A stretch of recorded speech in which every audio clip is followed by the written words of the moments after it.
এখানে আপনার রাস্তার উপরে দেখেন যে ব্যবসায়িক পণ্য ঝুলিয়ে দেওয়া হয়েছে। এবং ফ্রিজও রাস্তার পর বের করে দেওয়া হয়েছে। আর এখানে হোটেল হোটেল রাস্তার পর দেওয়া হয়েছে। দেখেন বিবেকটা কতটা অধপতন হইলে এরকম হয়। ডান পাশে আবার গ্যারেজ।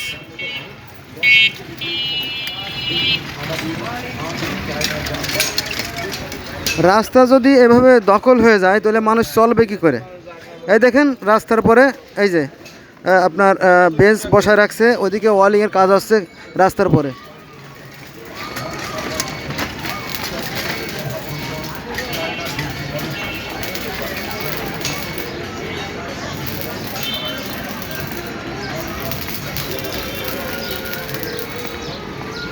এই দেশে যদি আইন থাকতো, আইনের যদি বাস্তব প্রয়োগ থাকতো, তাহলে এই ধরনের ঘটনা ঘটতো না। হ্যাঁ, দেখবেন যত্রতত্র একই অবস্থা। এই দেখেন এই যে রাস্তা জুড়ে সমস্ত স্থাপনা। দেখেন এখান দিয়ে একটা গাড়ি যাবে, যাইতে পারবে না কিন্তু।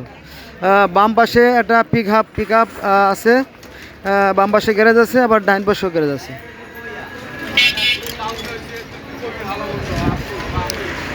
এদিকে আপনারা দেখতে পাচ্ছেন যে বেঞ্চ তিনটা।